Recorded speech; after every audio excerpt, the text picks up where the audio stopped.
Hello, ഇനി നമുക്കൊരു chicken കറി ഉണ്ടാക്കാം കേട്ടോ. അപ്പോൾ നമ്മൾ ബിരിയാണിക്ക് ചിക്കൻ മാറ്റി വെച്ചിട്ട് പിന്നെ കുറച്ച് കരളും പിന്നെ കുറച്ച് പീസും ഒക്കെ എടുത്തിട്ടാണ് ഉണ്ടാക്കണത്. അപ്പോൾ ചിക്കനിക്ക് നമ്മൾ പാകത്തിന് ഉപ്പ് ചേർത്തിട്ടുണ്ട്. പിന്നെ അതിലേക്ക് തക്കാളി, സബോള, പച്ചമുളക്, ഇഞ്ചി വെളുത്തുള്ളി ചതച്ചത്, വേപ്പിൻ്റെ ഇല ഇതൊക്കെ കൂടിയിട്ടിട്ട് നന്നായിട്ട് കുഴച്ചെടുക്കാം കേട്ടോ.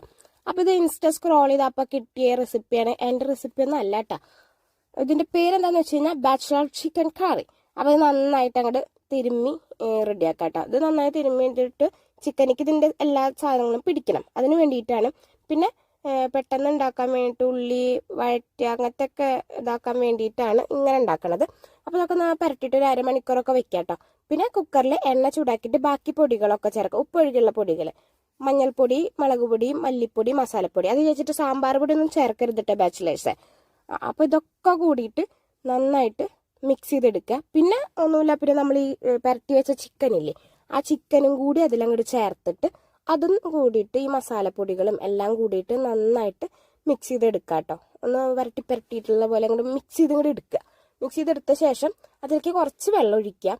ഒരു അര ഗ്ലാസ്സൊക്കെ വെള്ളം ഒഴിച്ചിട്ട്, വെള്ളം ഒഴിക്കണം എന്നുള്ളൊരു വെള്ളം ഒഴിക്കുക. എന്നിട്ട് അത് കുക്കറിൽ അങ്ങോട്ട് അടിക്കുക.